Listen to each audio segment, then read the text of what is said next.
welcome everyone on Zoom. We're super excited to be hosting Justin today. Justin, as most of you probably already know, has founded multiple companies, among which Justin TV as well as Twitch. He was also a partner at YC. We are super excited to have Justin with us today. Thank you so much for finding the time to join us, Justin. Yeah, of course. All right, I'm here. Glad to be here. Where are you calling in from, by the way? I'm in Baltimore right now at my in-laws. Oh, okay. Cool. So I think we have people really from all over the world today joining us. We have folks in India, Korea, I've heard Malaysia, obviously the Americas, and so super international community. Why don't we start from sort of I guess the sort of origin story here, and for folks who might not be too familiar with Justin TV and Twitch, and so I guess maybe if you can walk us through, like, how did Justin TV and Twitch even come to be, and how did it even get started? Yeah, so it started off, I had this startup called Kiko, which I started when I was an undergrad in college at Yale with my friend Emmett, and it was like Google Calendar before Google Calendar existed. Unfortunately, not that much before, but slightly before. And we had this startup. We didn't know anything about startups. Startups weren't very popular. It was back in 2005, and we heard about Y Combinator and applied to Y Combinator, and we got in to this very first batch of Y Combinator back in 2005, along with like the founders of Reddit and Sam Altman, who's now the founder of OpenAI. So, we were just hacking on our thing. Long story short, we worked on it for about a year. Didn't really work. Ended up selling the company on eBay in this wild Hail Mary. But then Paul Graham, the founder of Y Combinator, was like, "Hey, I want to fund you guys for another startup." So he started asking us. He was like, "Do you have any other ideas?" And we had an actual serious idea for a company, but we pitched him it. He didn't like it. And then we had this idea for this thing we called Justin TV, which is like us creating our own live streaming show about ourselves, kind of like the Truman Show or something at TV. And we were telling him about it, and this is kind of before social media, like right before social media like happened. And so he was pretty interested, and he said, his partner, actually Robert Morris, who's a professor of computer science at MIT, was like, I'll fund that just to see you guys make a fool of yourselves. And so walked out of there with a check for 50 grand to start Justin TV. And we had no idea technically how to do it. So we worked on that, figured it out, launched our show in 2007. And then from there, people came, and then because it was such a weird kind of like stunt. So people came and they showed up and they were like, "Why are you doing this?" And also they were like, "Your show is boring. It sucks." Like, we're programmers, we're just sitting on our computer all the time, right? Like, it's not a good TV show or live stream. And so luckily they were like, "How are you doing this?" Because we want to create our own live streams. And from there, we turned it into a platform for anyone to broadcast live video. And we worked on that for a couple of years. We raised like $7 million. It was kind of like people were wondering, is live video going to be the next YouTube, right? Like, so there was kind of this, like, a lot of funding and interest in Silicon Valley in these startups. And we had a lot of competitors. And so we grew it. And eventually, it stopped growing because I think I guess in retrospect, I haven't really thought about this for a while, but like in retrospect, live video, we hadn't discovered really the formats. Like, people were trying to translate things that worked on TV, but like the internet native formats like weren't that big yet. So like, people doing, just chatting streams like they're doing on Twitch now, or gaming, right? Those formats like were very nascent. And so in 2011, we were like flat. Our growth was flat. And we were like, well, we need to do something different. And my co-founder, Emmett, he really liked the gaming content because that's the only thing he watched. StarCraft 2 had just come out. So he's like, we should work on gaming. And there's a big debate internally about it. And we decided to try to test it.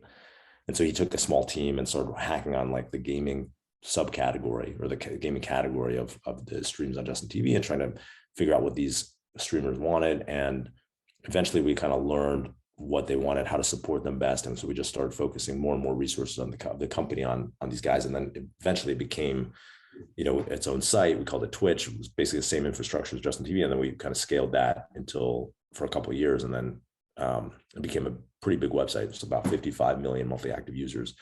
And we sold it to Amazon in 2014. And since then, it's at the time we sold it, we were like the fourth biggest bandwidth user of all sites in North America at peak. And, this has grown and grown since there. Okay, cool. I think that was there was so much to unpack there. I kind of want to go back to the start when you were talking about how Paul Graham, who for those who don't know is an iconic figure in the YC ecosystem. He wanted you guys to essentially build a startup, right? And he believed in you guys, I guess, as founders. And you pitched him another idea before this Justin TV idea. Curious to hear what that idea was and what you think life would look like had you gone down that road. So the idea was like, could we let you make, say, if your online content into a like laid out into like a print format, almost like Adobe PageMaker or something, but online, and then let you sell printed copies in a just-in-time printing to your fans. So it's almost like you could turn your digital content into a book and then like sell it into to your fans. And there's a company called Issue that I think tried to do that and maybe pivoted, but there's probably something there in that, people do, get just-in-time printed books a lot. And like, so maybe there's something there, but it definitely wasn't. He was like, he just didn't see it because he was like, the future's going more digital. So like, why would this is like kind of like a declining market is what he thought. And he would like, someone who wrote online content, he was like, I wouldn't use this. So that was the initial idea. I guess if we've gone down that path, who knows what would have happened? You could have had a very, like a completely different startup path. Yeah, totally. I guess like, what was that sort of conviction that, or almost that sort of craziness that prompted you to go down this Justin TV route? Like you mentioned how you guys had no idea how to build out, how to build the sort of infrastructure to host live streaming when you guys first started. What was sort of that fire that told you guys like, okay, yeah, like let's commit some crazy amount of time. Let's take this grant to just build this out instead of working on some other idea, right? Because I think like a lot of the dilemmas that people go through is always with regards to, is the opportunity cost there for me to spend a lot of time working on this idea versus this other idea? How did you sort of find that that sort of space with Justin TV and say like, okay, this is something worth doing. Let's just focus on this and let's spend a lot of time building this. Well, I don't think we were able to analyze like, is this worth doing from a business perspective, or like this, we didn't have a real clear reason why. There wasn't like an analysis. That's a great question, by the way. There wasn't like an analysis like this is, live video is going to be huge or something like that. I think there were a couple things. Like, I think like, let's say like, I guess the most, like we thought it was, I kind of like intuitively, it was very intuitive. Like I knew it was possible that live video would happen on the internet, even though a lot of people had tried it before or whatever, because, static videos happening on the internet and like the bandwidth to, there's no bandwidth difference between like static video and live video. So there must be like some technical way to deliver live video on the internet, even though it hadn't actually happened yet to the degree that we were proposing. So from first principles, it's like, okay, well, there's a technical computing challenge and like, actually, how do you design the system to like support live video? But it's not like impossible, right? So there, and I kind of knew that intuitively. And then on the second part is like, I think there was an intuitive knowledge that I had, or intuitive feeling that was like, people want to follow other people. And I think this is borne out in social media in a huge way since then. It's like, people want to follow other people. They're intrinsically interested in other people. And I had this idea back when I was working on, I think it was like right when we were working on Kiko, which was like, if you put some random person on a billboard in Times Square, like enough times, then people would be like, you could make that person a celebrity. People would like be interested in them and follow them. And so I had this idea, like there was kind of this intuitive idea that like people, if you could give people exposure and give people a window into other people's lives, then like they would be interested. And I think that's borne out through, Instagram, YouTube, all social media, and TikTok. And then you have like, especially with stories, like I think the spiritual successor to Justin TV is like actually the stories feature in Snapchat and Instagram, where, the problem with Justin TV was like watching 24 hours of content for every 24 hours is like untenable and like kind of boring. But if you watch 1 minute of content for every 24 hours, then you might, and it's just the highlights, then that actually could be interesting, right? Which is kind of what the stories feature is. And so I do think that we had that intuitive understanding, and those two things were probably why we were right, like why we like how we knew we were right, and what turned out to be true. Yeah, I think that's so interesting. Because when a lot of people talk about sort of how in a space where where there's a lot of competitors, I want to come back to that the sort of thing you hinted at with regards to competitors. I think a lot of people talk about, oh, some teams just have a better sort of long-term intuition of the actual product, or a deeper understanding of the industry or the environment.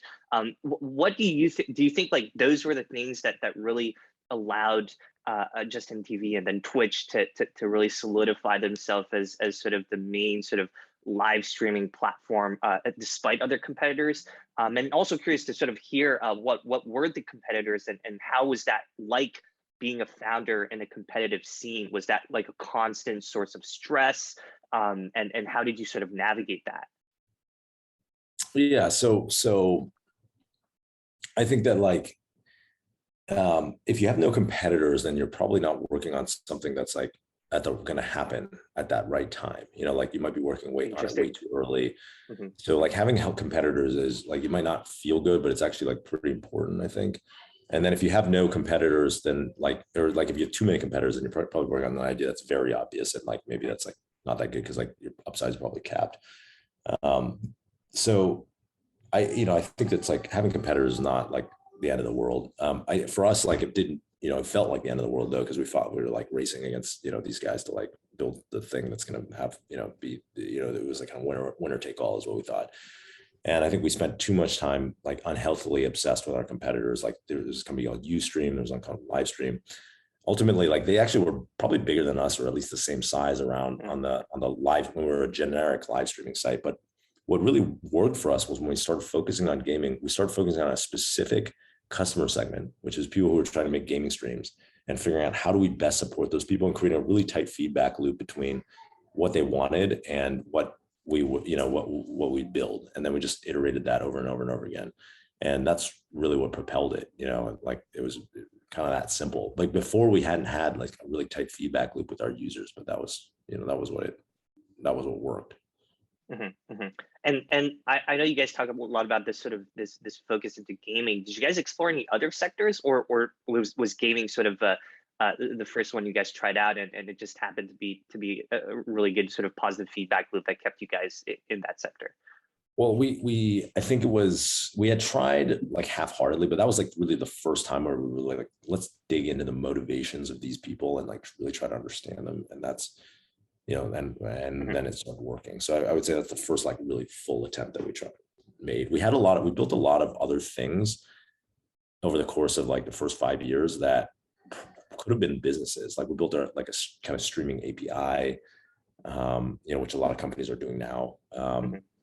We built like for different, we built a bunch of different types of apps, like something that's more like Periscope, which Twitter bought back in 2014 or 2015 maybe. So there were a lot of different things, but that was the gaming thing was the first time that we really talked to our customers. I mean, it's kind of embarrassing to say, but like, yeah. So when you say talk to your customers, do you actually like mean like getting on a phone call with them and getting on a Skype at the time, getting a Skype call with them, and like being like, what are you doing? Why are you doing this? Like, how can we support you? Like before, we always had just built stuff and like assumed like the market, people on our site would use it, and like never talk to our customers, which is gotcha. Kind of embarrassing to admit, but it's true. Yeah, totally. And I sort of want to move forward a bit in time. Obviously, lots have happened in the building, and like you said, the customer conversations and the growth. And then you guys ultimately got to a point where Amazon approached you and were like, "Hey, we want to buy Twitch." Right, or maybe not that way. Maybe you could correct me how exactly that went down. But I guess I want to come to the point in time when you and your team had to make that decision on whether or not to sell to Twitch, right? And sort of why did you and your team ultimately decide to sell? And how did that sort of process go down? What were the sort of thought processes? And how did it feel? Yeah, I mean, I actually cover this in my YouTube video. So I have this YouTube channel. Shout out, plug my YouTube channel. You should go check it out. But I cover this pretty much in depth. And the answer is really like, internally we had this valuation. I thought the company's worth like $250 million, like in January of whatever 2014 when we sold it, and we couldn't raise money at that valuation. Like I couldn't, we were trying to sell secondary shares, like get some liquidity. No one would take it. And so, as they kind of, with the bids for the company got higher and higher, first with Google and then with Amazon, we were like over the moon, right? Like at a $1 billion valuation, we were just like, that's insane. And the money, I mean, we wanted to bank that win, and so that was really the calculus. Like in retrospect, the high, we probably should have kept going because the company's, it's grown and grown. But I think the ability to raise capital was like, we didn't have that good of an ability to raise capital at the time. And I think people didn't really rate the space very well at the time. So I think that was kind of what was holding us back. Yeah, I guess speaking also in retrospect, for maybe some of the audience is actually thinking about this too, or going through it themselves. Like I guess like in retrospect, now that the sort of VC environment has changed a bit, do you think that do you think there's a few sort of tips in terms of how to think about should you sell your company or should you just keep going forward? Is this more of like an internal personal thing, I would imagine? Yeah, I think there's like, it's a lot of like, what do you want, in life? And are you doing the thing that you like to do, that gives you joy every day? That's kind of how I think about it now. It's like, I think at the time, there was a lot of desire to sell because there was like, we wanted to bank something, and probably optimizing for like the biggest possible outcome was like not the most important thing. It was like better, it's kind of better for us to be safe for our own personal, where we're at in life. And I think that, that answer is different for everyone. You just like need to spend time thinking about it. Totally. Honest with yourself. Like for a lot of people, it's better to actually work. I think they prefer to like I think Emmett, my co-founder, he's still at Amazon, 7 years later. And I think he preferred like the process of like selling it and then not having to raise money every year or 2 years, and which he hated. And, there's a lot less stress, right? When somebody's like bankrolling you, right? And he still got to build a product and kind of build a site, which he loved, right? So the question is like, is another, whatever, 2, 3, 5x more money going to make any material difference in his life? Like, not really. I mean, he could still basically do everything he wants, like, Yeah. So, I think that's sometimes people don't think about that much. Yeah. And I also want to take this opportunity to sort of quote unquote retweet what your sort of self plug for the channel. I know you talk a lot about these topics on your own social media, and so if people want to go follow Justin, I believe you're on YouTube. You have your own podcast as well called The Quest. You talk a lot about these meaningful topics, and so people can continue listening to Justin there. But I think this is also a good transition towards talking about a bit more about the sort of personal founder journey.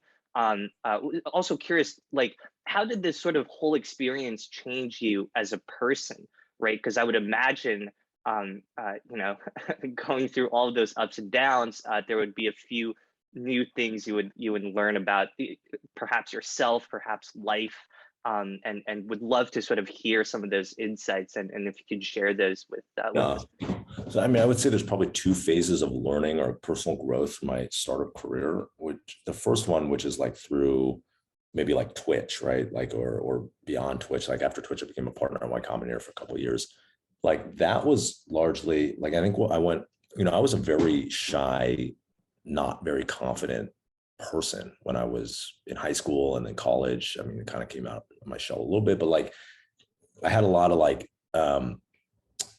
not very many skills and I had a lot of desire, but not a lot of ability, especially when it came to like the interpersonal side. And I think the greatest gift that startups gave me was it was kind of forces you to grow, so I was very conflict avoidant, for example, and I was like afraid to like talk to people about things that were difficult. And I had to, you as a startup founder, you eventually get used to it. You have to go and like manage people and have difficult management conversations and like figure out how to like, you're 22 years old, but you have employees who are like 35 or whatever. And you have to just like, it's not comfortable, but you got to get out there and like deal with it. Right. Like, and talk to them and like manage them and set goals and, have the team, facilitate the team. And like, that was something that was like very outside my comfort zone. And, eventually I got comfortable with all the sets of things that you have to do being an entrepreneur.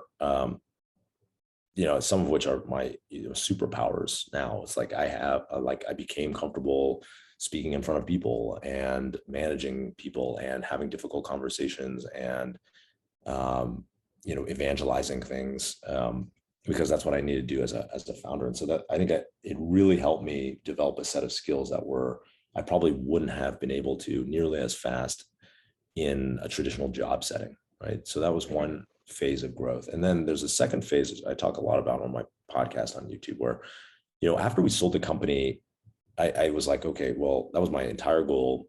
All my egos wrapped up in my company. Now what do I do? And didn't really have a good answer for that. So my goal was to create a bigger company, make more money. And long story short, I started another company, it failed.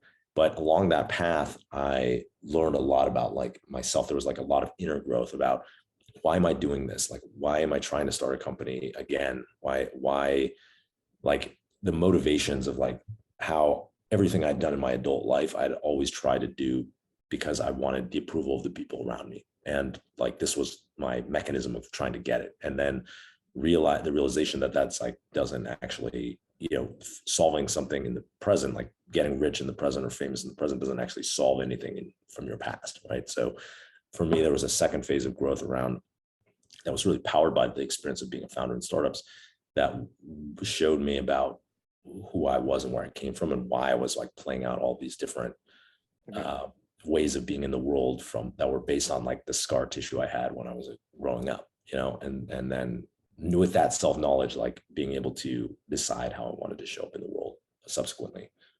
So yeah, that's a little bit of a long-winded answer, but I mean, like the vehicle of startups is a tremendous vehicle for personal growth. Mm-hmm. Yeah. Kind of a random, or maybe not a random question, but sidetracking a bit here. I've seen sort of these conversations with about people talking about sort of the future of education, and a lot of people in different sectors have different opinions on those. Obviously, people in more of the builder and entrepreneurial space think it's a lot more worthwhile to sort of explore your own projects and learn while doing.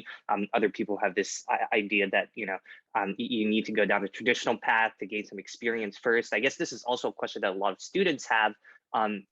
Like when they're graduating from college, do you want to first get experience working at a tech company before doing your own stuff, or should you learn by doing your own stuff, right? And so I guess like the bigger question here is I guess like with sort of your entire experience and how sort of building at Twitch and starting your other companies have shaped your perspective.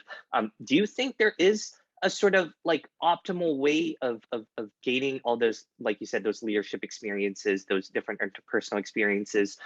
Is that best done through school? Is that best done through starting your own project? Is there like a sort of optimal way of doing this? I don't think there's an optimal way. I think it's different for each person, right? Like the advantage of going directly to start a startup is that you basically you'll never get sucked into like having a big company job. You just like, you have to figure it out. You're kind of thrown in the deep end of the pool. I mean, the disadvantage is like, you feel like you're drowning the whole time and it's like very stressful. It's not for everyone, but like it kind of forces yourself, outside your comfort zone to figure it out. I think getting some experience can help you, be much more successful, much more quickly. Actually, the problem is that like a lot of people who go and like get a job, they like never leave it, so right. That's a trap. Yeah, totally. And I guess like you talked about sort of drowning in sort of this startup experience, and I would imagine there's a lot of stress involved, right? How did you actually manage that stress? I know you recently talked a lot about meditation and whatnot, but when you were actually building at that time, right? Like, how did you manage all of that? Yeah, I don't think I had particularly healthy ways of managing stress. I think I was always looking for escapes, from with the startup, I had a lot of anxiety. My startup, I had a lot of anxiety because my entire ego was linked to this startup. I was like, oh, it's going to fail. And then I'm going to be a failure. And I'd have like I'd feel this anxiety in my chest and stomach, like all the time. And so I'd be like, oh, I need to distract myself. And so I would, I would drink a lot. Like I drank a lot. I quit drinking a couple of years ago, but like I would just get completely blotto. And then I would just watch a lot of media. Like I'd go home and like watch an entire season of Netflix shows, like that, in 2 nights or something like that. Like I would, there's anything to like distract myself from what's going on. So it's like not very able at the time to be present with the difficult experience of having anxiety about the future of the startup. So, I obviously I don't recommend those modalities of Totally. dealing with your anxiety. Like for me, what's been much more healthy in my more recent times is like building a meditation practice or doing negative visualization or keeping a gratitude journal, stuff like that. Yeah, totally. Yeah, and I can imagine that, as a student and as a lot of sort of entrepreneurs in our audience, a lot of us are going through those similar sort of ups and downs, and so it's definitely great to sort of hear some advice on how to actually deal with that. I guess like I want to move a bit towards a different category of topic. I guess maybe looking forward a bit in sort of the industry of tech and entrepreneurship. Is there any particular industry that you are currently super excited about and would love to hear why? I'm really excited about climate change companies right now. I think it's, so we've been invested in a bunch of that kind of is a very broad category that covers everything from, changing consumer demand. So like companies that sell to consumers that are maybe more environmentally friendly and more sustainable, like lower carbon footprint, to, software companies like carbon credit marketplaces, to, actually hard technology companies. Like we funded this company called Living Carbon, which, genetically engineers trees to absorb more, take more carbon, sequester more carbon out of the atmosphere. And so, I think that's a very exciting space because it's a big problem, and that problem is attracting a lot of entrepreneurs to work on it. And so, you want to go. One thing I learned from YC is like you want to go where the smart entrepreneurs are. You can have theses about what's going to happen in the world, but like better than having a hypothesis is like looking at what the empirical data is. And like we would see at YC, it's like the type of founders that would apply would shift over time. Like there were at certain times there were like tons of live streaming startups, and then certain times there were tons of crypto startups, and then other waves of whatever. And obviously there's a lot of Me Too's in there, but like it's interesting because you can see this like shift, and the entrepreneurs want to do different things over time, like whatever's like top of mind or kind of on the cutting edge of technology.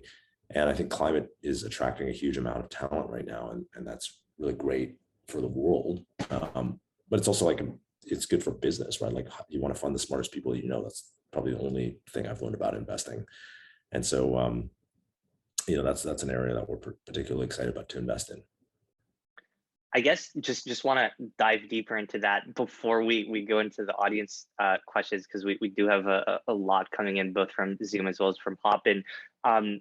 I guess like on the climate topic, I know this is something that I've always questioned, and I hear questions around this as well.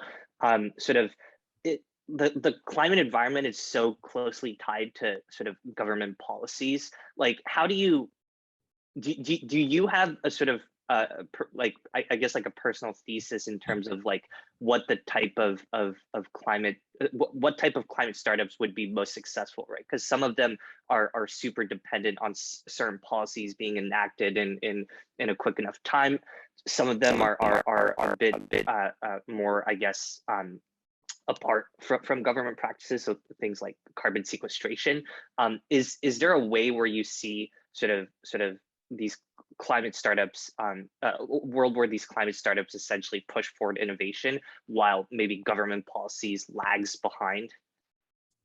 Yeah, I mean, I think in general, when you think of like companies that are in regulatory complex environments, you want to look for things where, there is some sort of innovation, like they're not gated by like the government, right? Like that's the ideal thing, is like you find companies where they're not gated by the government. And so, that manifests in different ways, I guess. But like, that's one thing why a cellular agriculture is probably a good example, where it's like pretty interesting because, it's much more about building a product that consumers want, right? Like that's Right. like, where there's no consumer sacrifice to take up to eat like a lab grown meat versus like, normal meat. Like the taste is good enough where people are, making that choice. The market is making that choice versus there's some, regulatory component that you're relying on. So generally, that's kind of what we look for. I mean, that's not to say, like, I guess like a lot of VCs are probably spouting the like libertarian party line and like the government has no involvement. I think the government does have like a lot of involvement in like a lot of, the climate carbon credit marketplace, for example, is entirely created by regulation, which is great. But in general, like in terms of like when I think about the product I want to invest in, it's something that doesn't require additional, there's no regulatory gateway. Totally. Yeah, awesome. Well, thank you so much, Justin, for answering all my questions. The audience has a lot more and probably better questions than I do, so we'll dive right into that. Sean, Jimmy here asks. Sean's from India. Why did you not consider an IPO for Twitch? I guess that's the question. Well, I think at the time we weren't really at the phase of revenue to like have an IPO, so I mean, we probably would have considered that had we made it a little further along, but unfortunately we weren't really there yet. Totally. Cool. Awesome. Thanks, Sean, for the question. Parjit asks from the Hop-In stream, what are some of the recent things that you have been working on? Yeah, so I have this fund called Goat Capital with my partner Robin Chan, and we invest in early stage startups, seed stage startups. It's like anything from climate to robotics to investing a lot in India right now. I'm really long India, and so investing is one major thing, and then we're incubating some companies as well. So working on a crypto company right now, a crypto marketplace. And then, I love making my YouTube channel. So I spend a lot of time on as an aspiring full-time YouTuber, Awesome. Cool. Thanks for that question. Shubi Verma asks, so Justin, you mentioned the use of social media and how the population tends to follow and keep up with big personas and celebrities.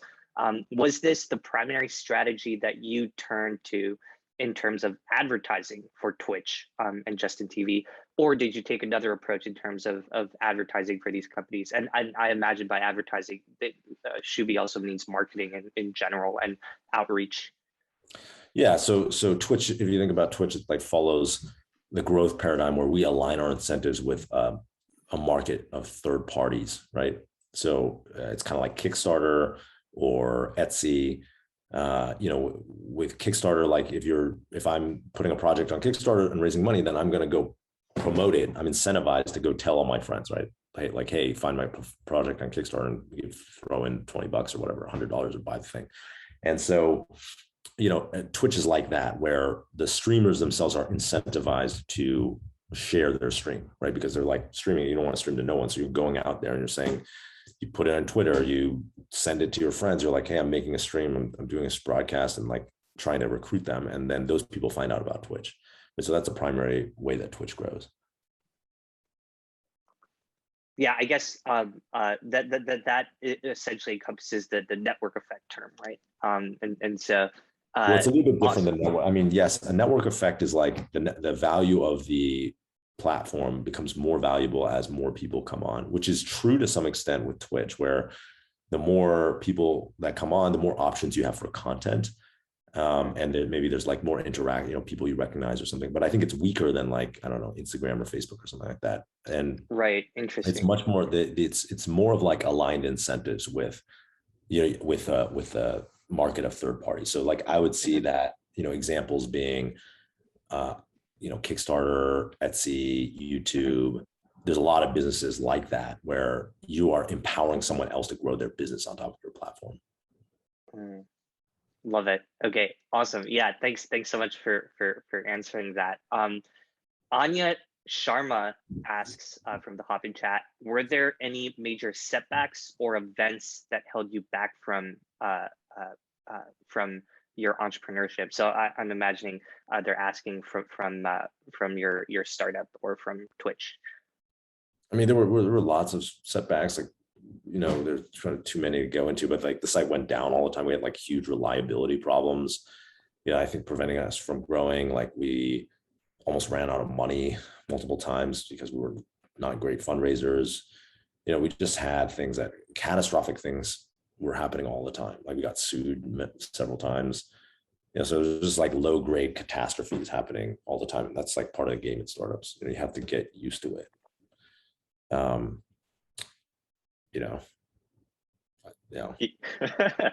Yeah, totally. And I guess like I'm just reading these questions. There's so many questions. Daphne Leona D'Souza asks, best piece of advice you received during your startup career, and I guess what advice to give to budding entrepreneurs as well. Well, the best piece of tactical advice we probably received was from my friend Matt Sanchez, who said, he was like, you should, when we were pivoting to Twitch, or we were considering it, but we were making like $10 million a year off Justin TV in revenue, right? So it was hard for us to like want to throw that out. And so he was like, you should, when we had this other idea actually outside of Twitch, that was to create another company that was kind of more like TikTok, like an app for video on the web, or sorry, on mobile. And so he basically gave us the advice of like, hey, you should just create some teams internally to incubate these ideas, and then set some goals a priori. And if you hit those goals in 6 months, then you can like consider pivoting, but like, you don't have to make that decision right now, and that helped us get comfortable with putting the resources on Twitch, because we were like, oh, well, we can just try it and then decide later. And then, got us on the right path. So I think that was the best tactical piece of advice.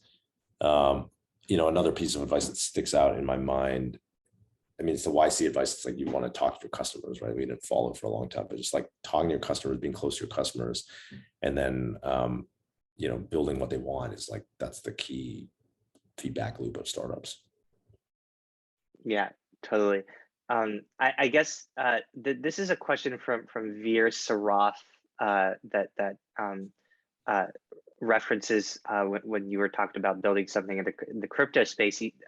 Veer is asking, what are your views on cryptocurrencies?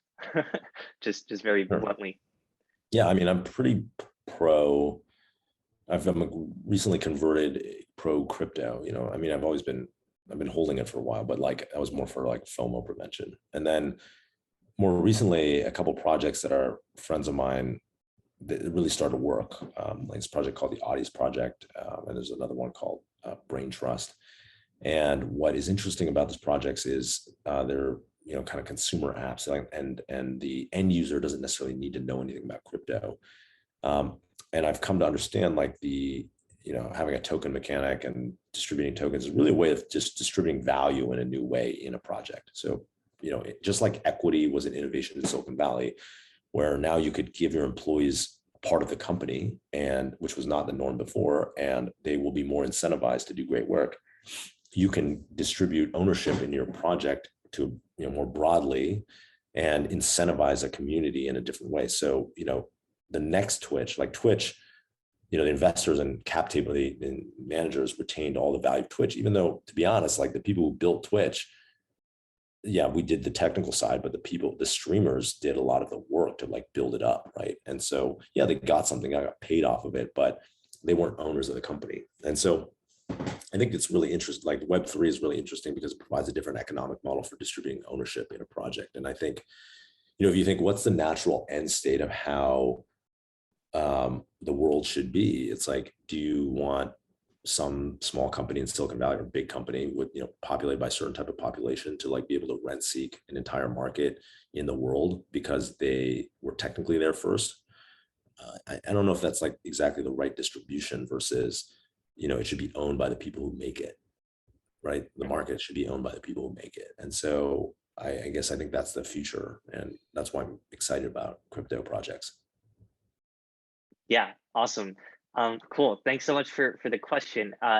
Ashwika Soni on the Zoom chat is asking, do you wish that in any aspect of your journey you could have changed something or done something differently? If yes, what would that be? No, I don't wish anything was different. I mean, I think like everything happens for a reason, and I think, we could have made more money on Twitch if we held on, but I think the experiences I've had since then have really helped me grow to this tremendously different place, like in my life. Get a lot more equanimity and a lot more peace in my life. And so, I often think like, oh, do I wish anything was different? And the answer is no. Yeah. Awesome. Love that. Okay, cool. So Rohan Joshi asks, how do you generate these novel creative ideas for your startups? I love that question.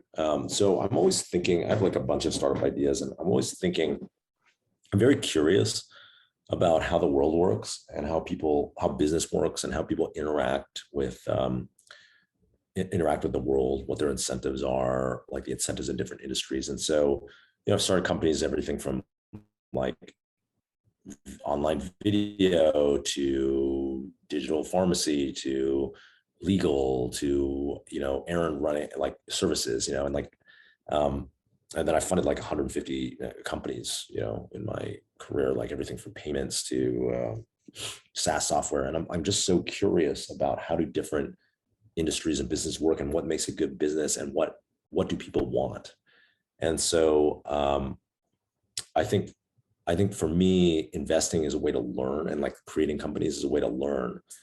And that's why I really like it. And so when I think about how to like, what's like the meta way that I prime myself for coming up with ideas, it's all about how do I keep an open mind and how do I challenge my assumptions and how do I stay plastic, neuroplastic, and keep my brain from like hardening, right? Because as you age, you are likely to, stop being interested in new ideas. Like that's the natural course of aging humans. And so, that's what I think about. It's like, for me, there's like lots of ways to do that. It's meeting new people. It's learning about new industries. It's travel. It's, psychedelics and plant medicines. There's just like a lot of different ways to break your existing context and get a new context. And I think that's an incredibly important part of being an investor or entrepreneur. Yeah, and I guess kind of like a sort of follow-up question on that. We talked a bit about this, but one of the annoying things about having so many of these creative ideas is like that the opportunity cost, right? Like how do you decide which idea to ultimately work on? How do you decide which idea is worthwhile? If you can just walk us through that process again, like, and also I guess as a derivative question to this, when you start working on a project, and then you start having other ideas, like how do you stay focused on what you're currently working? How do you know when to pivot and when not to? I know you alluded to this idea within the organization where you can have like you can incubate a team that just tries things out. How do you do this on a personal scale though? Yeah, I think that's really hard. It's a balance, like when to pivot or not. It's a balance of like, what do you care about, right? And like, usually people give up on an idea when they run out of ideas for how to grow it, right? Or how to make it work. And so I don't know if there's a clear answer in that, because there's so many stories of like people sticking through things and like, figuring it out at the end. I think in general, the important part is that like you're motivated, you're working on something where you have motivation. And usually I think that the best thing is that when that motivation comes from an intrinsic place. So you're like, you're hacking on something because it gives you joy to like be hacking, right? Like you love programming, and that's like what's fun for you. And then it's just like making sure that you're in the context where you can continue coming up with like a steady stream of ideas to try, you know? Totally. Yeah. Um, Yeah. Awesome. in terms of validating what to work on, for me, it's like, what do I get excited about? And part of getting excited about it is like, what my superpower is pitching things and like getting people excited about ideas. And so for me, a lot of it is working it out with other people. Like I have this idea and then I'm like pitching it to people and talking about it with them. And then they're telling me their feedback, or maybe it's people from the industry, I'm learning from them. And that helps me kind of forge my idea into something concrete, you know? And so that's usually my process. Yeah. Yeah. Yeah, no, that makes a lot of sense. I guess a lot of this sort of, there's a lot of intrinsic factor that comes to play, and obviously, sometimes you just have to go with the gut thinks, right? I guess here's an interesting question by Krunal Takar. I'm sorry if I'm butchering the name. They're asking, how do we tackle issues such as social media harassment, which could discourage a creator and affect them mentally? And I imagine this is a reality both on Twitch as well as other social sites. Yeah, well, okay. So, I mean, the sites themselves are working on harassment, and there's other third-party apps and stuff like that that are, working on like third-party block lists or blocking software. So, people are working on that. But I mean, I guess this is probably not what people want to hear, but like part of me thinks that like you are best off, like you're always going to experience discomfort in the world, no matter who you are or how rich you are or how successful or how you try to insulate yourself. Like the human experience is like involves discomfort. And so we spend a lot of our time and effort, especially in society today, trying to figure out how to shield people from uncomfortable situations. And I guess my suggestion, I think that's impossible. And it's also, if you shield people from a lot of uncomfortable situations, then like the one they experience is like very particularly traumatic to them. So I guess my thought is that it's good to be able to learn to be comfortable in uncomfortable situations and just get used to it, and not let it control you or rule you. And I mean, I think there's a lot of tools to do that, like meditation being one. I used to be very affected when people said negative things about me online or whatever, because, that's natural, right? And I think through having the experience of having negative things said to me a lot, and then also some of these like internal work around meditation and trying to understand where, why it affects me, I've like come to be more inoculated to it. So like people say negative things to me online, it's like, oh, that's interesting. They're coming from a place of scarcity. They don't know me. So like they don't, that doesn't really have anything to do with me. It's not a reflection of who I am and my experience in the world. It's more about them. And isn't it so fascinating that they're saying that they're so tortured that they need to say this, lash out at someone they don't even know. And that's such a fascinating experience. And like, oh man, that must be hard to be them. If you're having this much trauma that you're like foisting, you're lashing out at people, like randomly people on the internet, that's a painful place. So I can have some empathy for that person. And then after that, I'm like, oh, okay. And I continue living my life. I think if you just shield yourself from all the uncomfortable experiences of being a human being, you're crippling yourself. Mm-hmm. Yeah. Yeah. And I guess we've all sort of experienced more of this in one way or the other, thanks to the quarantines and whatnot, and so much screen time. But as a kind of like a different type of question here from Anya, they're asking, did anyone ever try to hold you back from your startups? I know, at the start when you were pitching ideas to Paul Graham, he had a certain vision.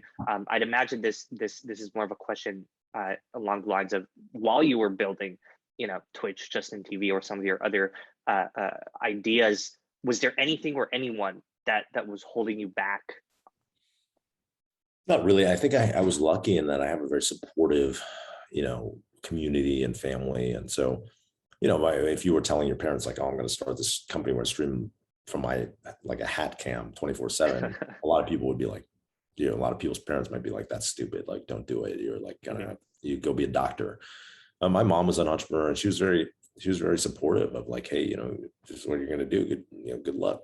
I don't get it, but like, good luck. And so, I remember we went to work on Kiko. We were pitching our first outside investor after Paul Graham. Like, she came to the pitch meeting with me, which is like kind of funny. I brought my mom to a pitch meeting.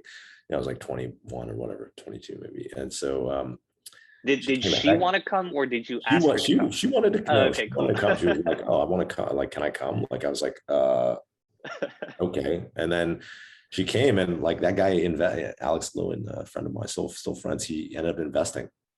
So it's like, that was pretty cool. Awesome. So my mom.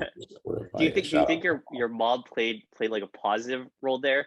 Do you think like Alex didn't want I think Alex liked my mom. People like my mom. She's very personable. Cool. And so I think Alex liked my mom. I think it was pretty funny. I only remember that. Maybe people could start recycling that strategy. I mean, to some extent, right? If you bring your mom to a pitch meeting, it's either like, oh man, this guy's like so not confident, or it's like, wow, he's like so confident. Yeah. He's rolling with his mom. Totally. I want to invest in the guy who can roll with his mom. Yeah, 100%. It could either go super well or horribly. Awesome.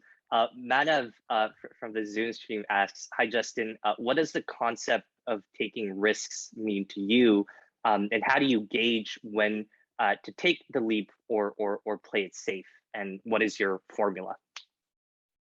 Yeah, for me, that's a great question. For me, I think about taking risks as getting outside my comfort zone. So for me, starting a company is not a risk anymore, because it's not outside my comfort zone. So people think, oh, like, I'm starting all these companies or whatever, that's like bold. It's not bold. Like, getting outside your comfort zone is what is a risk, I think. And so it can be many ways, right? Quitting your job because like you're outside the comfort zone of like the security that you want to have, right? Or the stability. It could be starting a company because, once again, it's like economic, and there's an ego uncertainty, like an identity uncertainty that goes into that. And so that's a risk. It could be like standing up in front of thousands of people and giving a talk, right? Because you're afraid of like public speaking.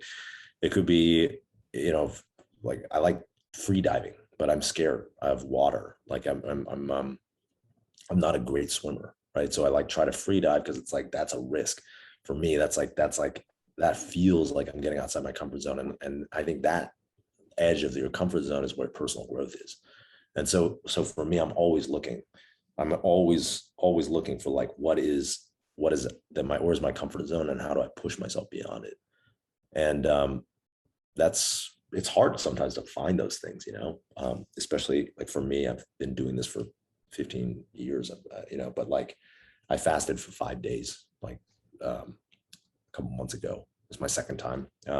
I did my first one about a year ago. Actually, I fasted for 5 days, and that was that's hard. And I like, you don't know what's going to happen. Like, it's a lot of uncertainty, and so for me, like, that's an example. I try to find things like that are like, that is to me, that's like a risk taking. Awesome. Yeah, and I guess sort of we're running up on time here, so I want to close this off with a bit of a fun question here. Are there any books that you would recommend? Our chat always loves asking this question. Any book that has really changed or molded your perspective? Yeah, for sure. There's 3 books. I'll tell you 3 books. The first is a book called The Untethered Soul. And the book is written by a guy who's actually in the tech industry. He's the founding CEO of WebMD, but he's a very spiritual person. And he basically wrote this book that kind of introduces some Eastern philosophical ideas to a Western audience. So the primary premise of the book is like, you are not your thoughts. We have these thoughts. Mm-hmm. You're not your thoughts. You're really just the person watching the movie of Justin, right? You're not actually Justin. You're just watching, you're the observer. And it's a very powerful idea for me. Recommend it to everyone. Second book is this book called Awareness by Anthony DeMello. And the TLDR in this book is like, all the things that make you want, that you want in the world from other people, that is, an expectation. Like, those are expectations that you have. That's about you. People aren't doing things to you. You are deciding to, like, react to what happens in the world in a certain way. And that's all on you. Really, that was also quite a powerful idea for me. And then the third book is this book called Shogun by James Clavell, which it's a historical fiction, and tells the story of a marooned British sailor in Japan, feudal Japan in 1600. And the book is an amazing book. It's a very beautiful book, but there's also, it's an amazing adventure story. But in the book, there were like a number of lessons that I learned that I applied to my life and startups, which helped me become successful.